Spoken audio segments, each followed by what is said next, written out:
नीलेश शाह साहब हमारे साथ कार्यक्रम में हो रहे हैं शामिल। नीलेश भाई, साल की शुरुआत करना और साल का अंत करना दोनों ही आपके सामने, आपके साथ सबसे मैं बेहतरीन मानता हूं। तो साल के आखिरी दिन आप जुड़ रहे हैं, मुझे उम्मीद है कि अगला साल हमारे लिए बहुत ही बेहतरीन रहेगा। सबसे पहले तो आपको, पूरे परिवार, कोटक की पूरी फैमिली और आपके लाखों निवेशकों को नए साल की बहुत बहुत शुभकामनाएं सर। धन्यवाद अनिल भाई, आपको, आपके परिवार को और जी बिजनेस के सभी श्रोताजनों को नए वर्ष की हार्दिक शुभकामनाएं। सर शुभकामनाएं तो दे रहे हैं आप, लेकिन इसके साथ साथ कमिटमेंट भी चाहिए कि हाँ नया साल अच्छा रहेगा, बिल्कुल पैसे वैसे बनेंगे इस बार। अनिल भाई, कल ही एक गाना गुनगुना रहा था, गर्दिश में हो तारे ना घबरा ना प्यारे, गर तू हिम्मत ना हारे तो होंगे वारे न्यारे। क्या बात है। 2025 कठिन साल था, स्मॉल और मिड कैप में नुकसान भी हुआ लोगों का, सोने चांदी में भरपूर तेजी भी देखी गई। बट अगर हम अपनी डिसिप्लिन मेंटेन करके रखे, एसेट एलोकेशन के धर्म का पालन करे, तो 2025 भी कोई बुरा साल नहीं था। राइट। इक्विटी में पैसा नहीं बना, बट सोने चांदी में बन गया। 2026 मेरे हिसाब से वैसा ही चुनौतीपूर्ण साल रहेगा। डिसिप्लिन जो रखेगा उसी का पैसा बनेगा। बिल्कुल, और आपने सही पंक्तियों के साथ शुरुआत की।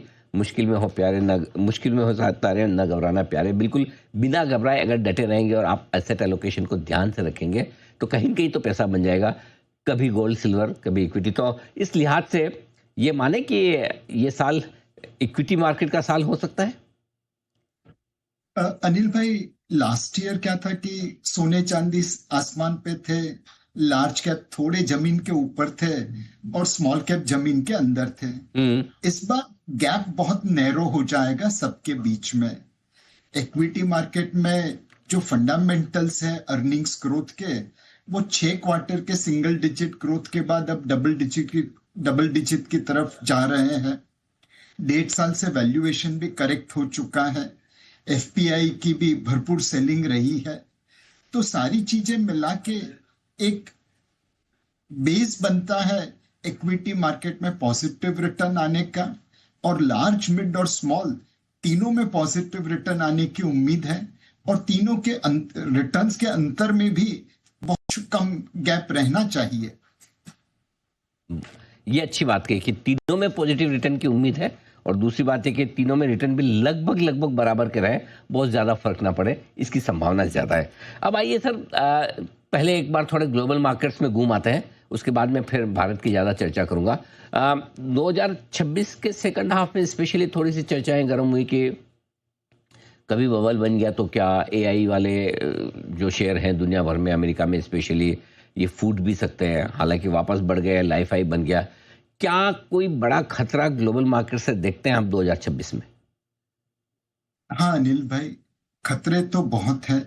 जियोपॉलिटिकल साइड पे आज भी पता नहीं चल रहा कि क्या हो रहा है।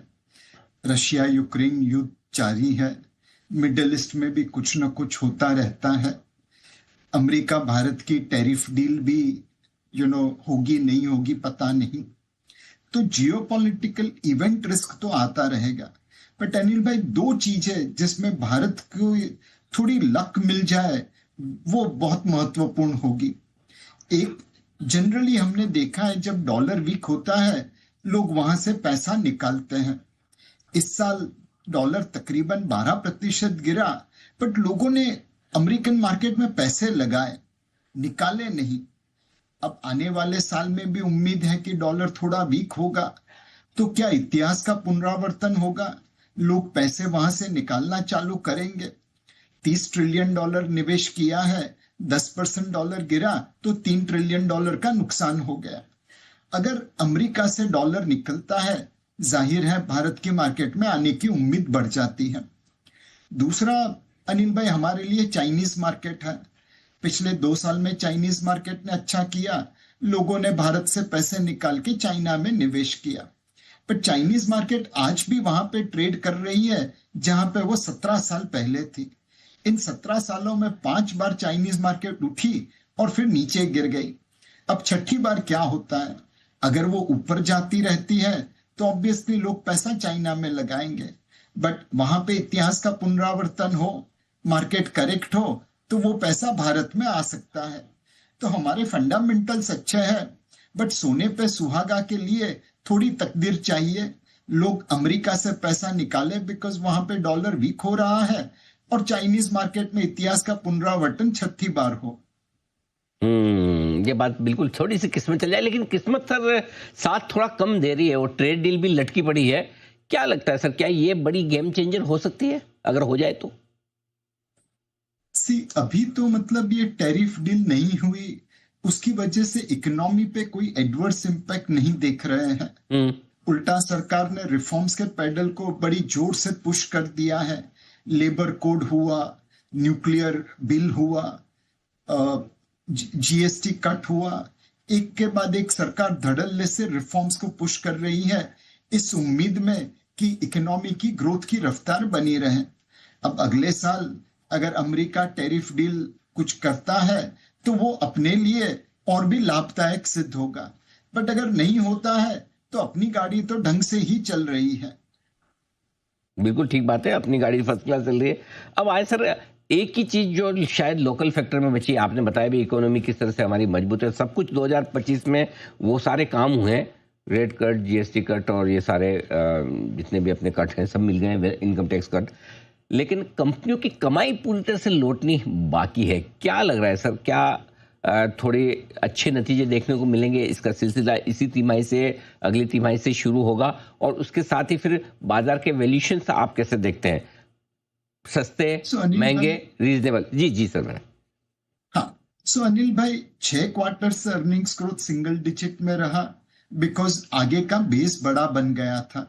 जब आपका बेस बड़ा बन हो जाता है तो उसके ऊपर ग्रोथ लाने के लिए कंसोलिडेशन फेज आना जरूरी है।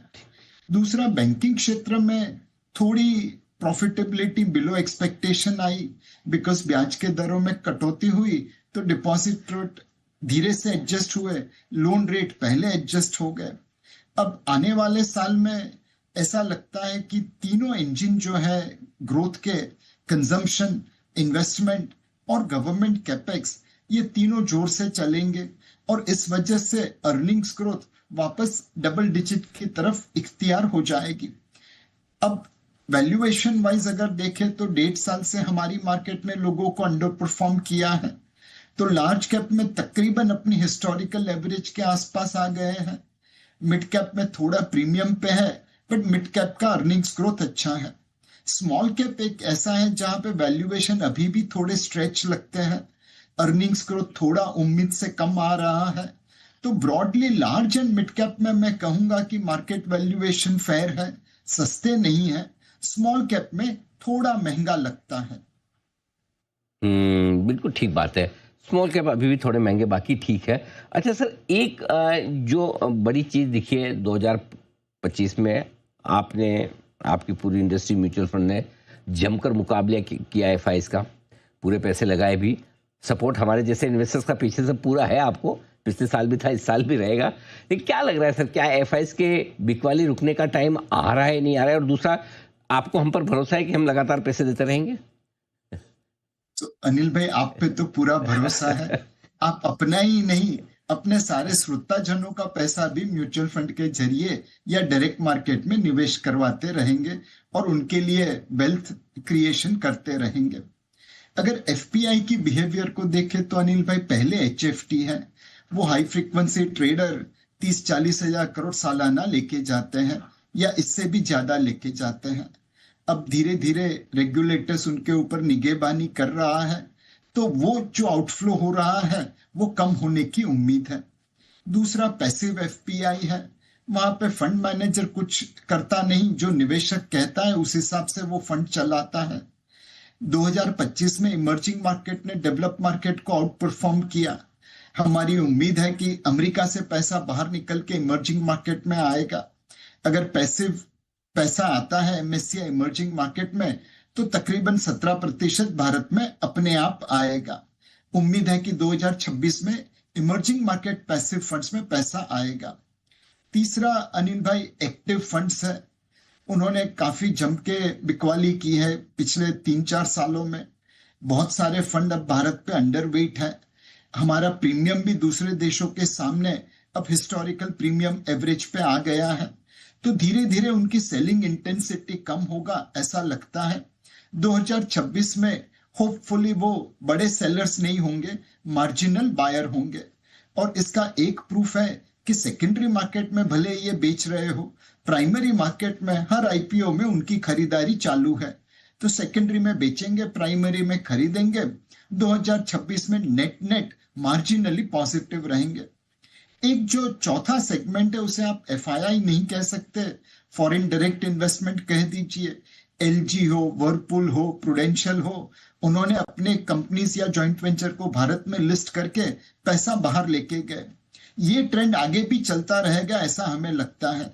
तो भाई एफपीआई एक बास्केट है, मुझे लगता है कि एचएफटी का बिकवाली टेक आउट कम हो जाएगा, पैसिव में फ्लोज आने की उम्मीद है, एक्टिव की सेलिंग इंटेंसिटी कम हो जाएगी, और एफडीआई जो बनाम एफपीआई है उनकी एक्सोडस चालू रहेगी। बिल्कुल ठीक बात है। ये पूरा का पूरा आपके फ्लोज के लिहाज से घरेलू फंड में तो पैसे आते रहेंगे, कोई दिक्कत वाली बात नहीं। बस ये है कि एफआईज का अपना बेचना थोड़ा सा कम करते हैं। एक और चीज जो हम जानना समझना चाहते हैं, इस तरह के मार्केट में जब आप कह रहे हैं कि मिड कैप, स्मॉल कैप और लार्ज कैप तीनों में पैसे बनेंगे, लगभग बराबर बनेंगे। जाहिर सी बात है हर वक्त तीनों में एक साथ नहीं बनेंगे, कभी किसी में कभी किसी में। किस तरह के इक्विटी फंड्स फिर ज्यादा सही रहेंगे इन्वेस्टर्स के लिहाज से 2026 में निवेश करने के लिहाज से? तो अनिल भाई मुझे लगता है अगले साल मिड कैप सबसे ज्यादा आउट परफॉर्म करेंगे, उसके बाद थोड़े अंतर पे लार्ज कैप रहेंगे, और उसके बाद थोड़े ज्यादा अंतर पे स्मॉल कैप रहेंगे, बिकॉज स्मॉल कैप की वैल्यूएशन आज भी चैलेंजिंग है। अब अगर आप एक नॉर्मल निवेशक है तो आपके लिए मल्टी एसेट एलोकेशन फंड योग्य साबित होंगे। इसमें फंड मैनेजर डेट, इक्विटी और प्रेशियस मेटल में अपने व्यू के अनुसार निवेश करता है। अगर आप सिर्फ इक्विटी के लिए निवेश करना चाहते हैं तो मल्टी कैप फंड को देख सकते हैं। इसमें आपको स्मॉल, मिड और लार्ज तीनों प्रकार के इक्विटी का एक्सपोजर मिलता है। तो चाहे मल्टी एसेट एलोकेशन फंड लीजिए या मल्टी कैप फंड लीजिए। इनफैक्ट अनिल भाई, मल्टी एसेट एलोकेशन फंड एक हरफन मौला फंड है। अगर आप रईस हैं तो आपको प्राइवेट बैंकर, वेल्थ मैनेजर की सर्विस मिलती है। बट म्यूचुअल फंड इंडस्ट्री 100 रुपए के निवेश के लिए भी आपको उसी प्रकार की सुविधा उपलब्ध करता है अपने मल्टी एसेट एलोकेशन फंड के जरिए। डेट, इक्विटी और प्रेशियस मेटल तीनों एसेट क्लास में सही समय पे सही एक्सपोजर देता है। तो मल्टी एसेट एलोकेशन फंड एक आम निवेशक के पोर्टफोलियो का अभिन्न अंग बनना चाहिए। बहुत इंटरेस्टिंग चीज कही आपने। मल्टी एसेट एलोकेशन फंड जरूर होना चाहिए ताकि आपको डेट यानी फिक्स इनकम, इक्विटी, रीट्स, इन्वेट्स और साथ ही साथ गोल्ड सिल्वर में भी एक्सपोजर मिल सके। ये तो चलिए अलग अलग एसेट क्लास की बात हुई। नीलेश भाई, अगर किसी को सिर्फ इक्विटी में पैसा लगाना है या इक्विटी एलोकेशन को करना है तो उसके लिए किस तरह के फंड्स बेहतर रहेंगे? मल्टी कैप फंड बेहतर रहेगा अनिल भाई। इसमें लार्ज, मिड, स्मॉल तीनों प्रकार के फंड का, तीनों प्रकार के स्टॉक्स का आपको एक्सपोजर मिल जाता है। तो मल्टी कैप फंड भी लोग देख सकते हैं। तो बिल्कुल मल्टी कैप फंड ये भी आप चूज कर सकते हैं। डेट में भी पैसा बनेगा सर इस साल? सिर्फ डेट में ब्याज की दरों में आरबीआई एक्शन लेती है तो नीचे आते हैं, फिर मार्केट उसे वापस लेके जाता है। तो ये एकदम रेंज बाउंड मूवमेंट है। अगर डेट में आपको पैसा बनाना है तो कैरी के ऊपर फोकस करना पड़ेगा, यील्ड के ऊपर फोकस करना पड़ेगा। अब एआईएफ मार्केट में परफॉर्मिंग क्रेडिट एआईएफ एक ऐसी कैटेगरी है जहां पे आज भी डबल डिजिट रिटर्न पॉसिबल है। ऑब्वियसली कोई गारंटेड रिटर्न नहीं है, but performing credit AIF market जो आज है वहां पे डबल डिजिट रिटर्न पॉसिबल है। बट उसमें दुविधा यही है कि एआईएफ में निवेश करने के लिए आपको 1 करोड़ के ऊपर का निवेश करना पड़ेगा। बाकी लोगों को डेट की जगह पे एक इक्विटी सेविंग स्कीम करके कैटेगरी है। इस फंड में अनिल भाई तकरीबन 10 से 50% इन्वेस्टमेंट इक्विटी की तरफ जाता है। बैलेंस पैसा 65% इक्विटी करने के लिए हम आर्बिट्राज में लगाते हैं और बाकी पैसा डेट में लगाते हैं। तो मोटा मोटा 30% इक्विटी हुआ, 35% आर्बिट्राज इक्विटी हुआ और बाकी का 35% डेट हुआ। तो तकरीबन आपका 70% रिटर्न डेट जैसा आता है, 30% रिटर्न इक्विटी से आता है। Over a period of time ये डेट से थोड़ी ज्यादा वॉलेटिलिटी जरूर देता है, बट रिटर्न भी उतना ही अच्छा देता है। तो जो डेट इन्वेस्टर्स हैं वह परफॉर्मिंग क्रेडिट एआईएफ को देख सकते हैं या इक्विटी सेविंग स्कीम उसे देखें। बट अनिल भाई मैं वापस कहूंगा, मैं इक्विटी सेविंग स्कीम की बात कर रहा हूं, इक्विटी लिंक्ड सेविंग स्कीम की बात नहीं कर रहा हूं, जहां पे आपको 3 साल का लॉक इन है और जहां पे आपको 100% इक्विटी एक्सपोजर मिलता है। बात है वो एक टैक्स बचाने के लिहाज से आप इक्विटी लिंक सेविंग स्कीम में पहले पैसा Yes. लगाते थे, ओल्ड रेजिम में वो नहीं। इक्विटी सेविंग स्कीम ये बहुत ही बेहतरीन इंटरेस्टिंग फंड कैटेगरी है जिसमें डेट से थोड़ा ज्यादा, इक्विटी से थोड़ा कम रिटर्न अगर आपको बनाना है, ये इक्विटी सेविंग स्कीम से जो नीलेश भाई ने अच्छे से बताई भी। सर 2-3 सेक्टर्स पर आपसे आउटलुक लेना चाहता हूँ। पहला तो ये कि इस साल new age e commerce digital platform कंपनियों की आईपीओ की बाढ़ रही और ये कंपनियां टॉक ऑफ द टाउन हो रही है। कोई पैसा लगाए ना लगाए बात जरूर करता है। क्या व्यू है आपका इस पूरी स्पेस पर? सो जनरली अनिल भाई देखा है कि बहुत सारी कंपनियां 2025 में जिसमें उम्मीद बहुत ज्यादा थी, चाहे रिटेल में हो चाहे ईएमएस स्पेस में हो, वहां पे जब प्रदर्शन उम्मीद से कम रहा तो स्टॉक मार्केट का रिएक्शन काफी नेगेटिव रहा। स्टॉक 30-30, 35% ऊपर से नीचे गिरे हैं। न्यू एज कंपनी में भी मुझे लगता है कि आपको सोच समझ के निवेश करना पड़ेगा। इन सारी कंपनी में उम्मीद पे लोग निवेश कर रहे हैं। हम भी उनकी एक पाथ ऑफ प्रॉफिटेबिलिटी को तय करके निवेश कर रहे हैं। अगर एक्चुअल प्रदर्शन उम्मीद से कम हुआ तो इस स्टॉक में बड़ी जम के पिटाई हो सकती है, 30-35% वैसे ही निकल सकता है। तो आप निवेश जरूर करिए नई न्यू एज कंपनीज में, बट सोच समझ के करिए और वॉलेटिलिटी के लिए तैयार रहिए। ओके, ये बड़ी इंटरेस्टिंग चीज है कि वॉलेटिलिटी रह सकती है। 2026 के लिहाज से कौन सी थीम्स हैं, कौन से सेक्टर्स हैं नीलेश भाई जो आपको पसंद है? एक थीम जो हमें लगती है कि over next 2-3 years out perform कर सकती है वो कंज्यूमर डिस्क्रिशनरी स्पेस है। उसमें सरकार ने जो कदम उठाए हैं, इनकम टैक्स रिबेट के जरिए टैक्स पेयर्स की जेब में 1 लाख करोड़ रख दिए प्रति साल। जीएसटी बचत कट से उन्होंने बॉटम ऑफ पिरामिड की जेब में 2 लाख करोड़ रख दिए, टॉप ऑफ द पिरामिड की जेब से 1 लाख करोड़ निकाल लिए, बट उनसे उनकी सेविंग्स पे इंपैक्ट होगी, कंजम्पशन पे कोई इंपैक्ट नहीं होगी। ब्याज के दरों में 1.25% कट हुआ है, तो ईएमआई बर्डन लोगों का तकरीबन 1,80,000 करोड़ से कम हुआ है। गेमिंग के ऊपर बैन लग गया तो लोगों की जेब में, स्पेक्युलेटर्स की जेब में 1 लाख करोड़ बच जाएगा। और 2027 की शुरुआत में सरकार 8th पे कमीशन की रिकमेंडेशंस को इम्प्लीमेंटेशन करेगा। तकरीबन 1.2 crore central government, PSU and defence, personal and pensioner, इनको उससे फायदा हो जाएगा। तो 5-6 लाख करोड़ रुपया सरकार कंज्यूमर्स की जेब में रख रही है।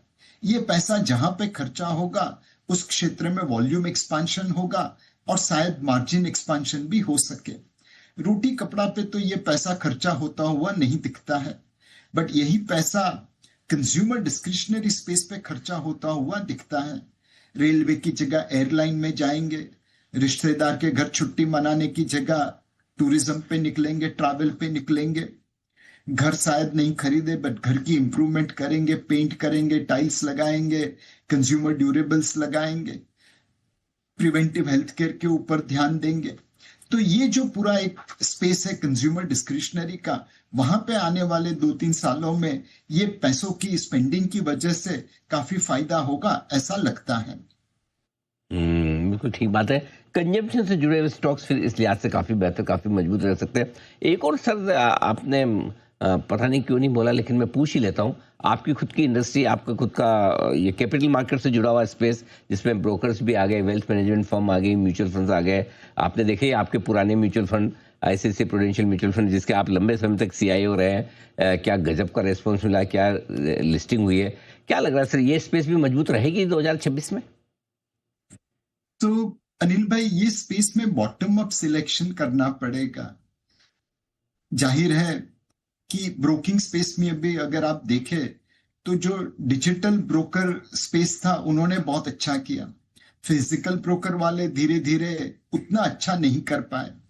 असेट मैनेजमेंट कंपनी में भी किसी ने बहुत अच्छा प्रदर्शन किया, किसी ने नहीं किया। इंश्योरेंस स्पेस में भी वैसा ही दिख रहा है।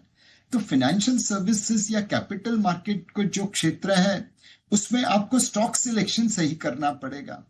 कौन अच्छा प्रदर्शन कर सकता है परफॉर्मेंस के रूप में, कौन अच्छी टेक्नोलॉजी का लिवरेज करके अपने कस्टमर को सही सॉल्यूशन दे सकता है, वह लोग इस क्षेत्र में अच्छा करेंगे। ये पूरा बॉटम अप सिलेक्शन का क्षेत्र रहेगा। बिल्कुल ठीक बात है। तो बॉटम अप अप्रोच के साथ कैपिटल मार्केट शेयरों में आप कर सकते हैं फोकस। और आखिरी राय सर आपसे, हमारे सारे दर्शकों के लिए 2026 के लिए कोई निवेश मंत्र जो आप देना चाहें उन्हें, कुछ एक अच्छी सीख जो काम आए। अनिल भाई, एक श्लोक सुना था, वही रिपीट कर देता हूं। शनै पंथा शनै कंथा शनै पर्वत मस्तिके शनै विद्या शनै वित्तम पंचयात्नी शनै शनै। शनै पंथा मतलब धीरे धीरे कदम उठाते मंजिल पे पहुंच जाते हैं। शनै कंथा मतलब छोटे छोटे स्टिचेस लेके आप गारमेंट को पूरा स्टिच कर सकते हैं। शनै पर्वत मस्तिके, छोटे छोटे स्टोन्स को आप क्रॉस करते जाएंगे तो पहाड़ चढ़ पाएंगे। शनै विद्या, रोज एक किताब पढ़ते रहेंगे तो विद्या प्राप्त हो जाएगी। शनै वित्तम, रोज कॉइन जमा करते रहेंगे तो वेल्थ भी बन जाएगी। तो ये सारी चीजें आपके पास धीरे धीरे छोटे छोटे कदमों उठा के मिलती है। कोई रातों रात अमीर नहीं बन सकता। Every rule has an exception, but I am talking about average. तो थोड़ा धैर्य रखना होगा, रिटर्न की एक्सपेक्टेशन मॉडरेट करनी होगी और अपने असेट एलोकेशन धर्म का पालन करना पड़ेगा। और किसी भी फंड मैनेजर का अगर आपको व्यू जानना है असेट एलोकेशन के लिए, आप हमारे मल्टी एसेट एलोकेशन फंड के एसेट एलोकेशन को देख लीजिए जी। वहां पे कितना पैसा इक्विटी में लगा है, कितना प्रेशियस मेटल में लगा है, कितना डेट में लगा है, आपके सामने है। दूध का दूध, पानी का पानी हो जाएगा। परफेक्ट, बहुत बढ़िया। बस मतलब आपको डिसाइड करना है कि पैसा ज़्यादा बनाना है या जल्दी बनाना है, राइट। मतलब जल्दी बनाना है, थोड़ा बनाना है तो ठीक है, फिर आपकी मर्जी। और ज़्यादा बनाना है और लंबा बनाना है तो फिर बात अलग है। अच्छा सर, अभी आपको है ना छोड़ने से पहले एक मन में अचानक से लास्ट सवाल आ गया कि आपको अपने लिए और मेरे लिए, दोनों के लिए एक नए साल का रेजोल्यूशन लेना है, पर्सनली प्रोफेशनली जो भी है। तो मतलब आप अपने लिए आसान सा सोच सकते हैं, मेरे लिए मुश्किल वाला दे सकते हैं। नहीं अनिल भाई, हम दोनों को एक ही रेजोल्यूशन लेना है कि हमने काम के पीछे बहुत समय लगा दिया, दिन रात हमने बहुत काम किया है। अब ये उम्र आ गई है कि हम अपने हेल्थ का भी ध्यान रखें। तो आपके लिए मैं हैप्पी के साथ साथ हेल्दी लाइफस्टाइल अपनाने का अनुरोध करूंगा, जो मुझे खुद को भी फॉलो करना है। बिल्कुल सर, बिल्कुल। काम भी करेंगे और सेहत का भी ध्यान रखेंगे। आपका रेजोल्यूशन, मेरा रेजोल्यूशन भी, हम दोनों के लिए बिल्कुल। बहुत बहुत धन्यवाद नीलेश भाई, और एक बार फिर से आपको नए साल की बहुत बहुत शुभकामनाएं, ढेर सारी बधाई है। Thank you so much. धन्यवाद।